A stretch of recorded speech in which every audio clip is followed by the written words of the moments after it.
हिंदी आता है तो हिंदी कई वाला गाना गाओ। मेरा दिल भी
लेकिन उसके बदले में तुमने मुझे क्या दिया? लड़की बड़े प्रेम से बोल रही है, सुनो बाबा। हो हमारा प्यार बदला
जबले हमने जा तबले बीच में कोई हिंदी गाना सोच के रखी। अब जा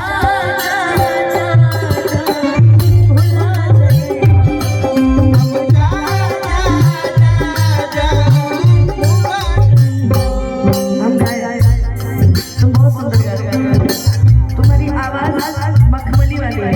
हमने 28 दिन कार्यक्रम करके खांसी की दवाई खानी पड़े, लेकिन हाँ मैं तुम्हें जरूर सुनाऊंगा। राहुल भैया, मैंने तुमको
सोचिए कि जब लोग आपको गिरा सकते हैं तो हमको गिराने के लिए कितने लोग पीछे मेरे पड़े हुए हैं।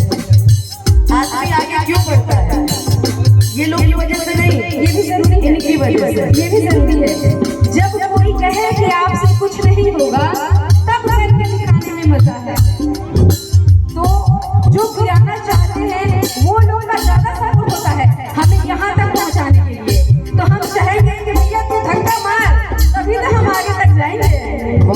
बात बोली ऐसे एको गायिका हमरा से कहले कि दीदी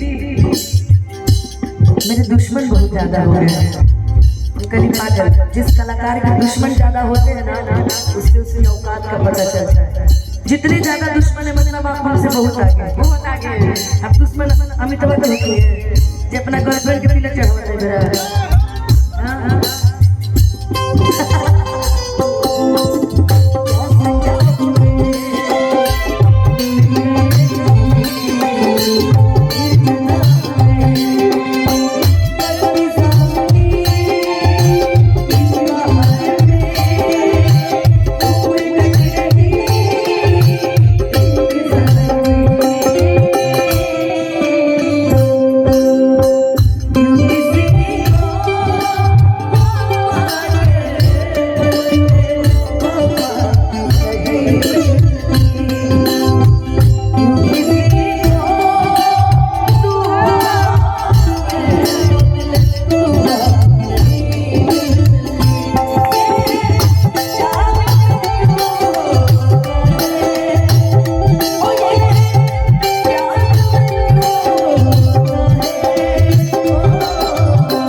आधा घंटा बाद हमारी आधा घंटा में सब गाली ओकरा बाद हमारी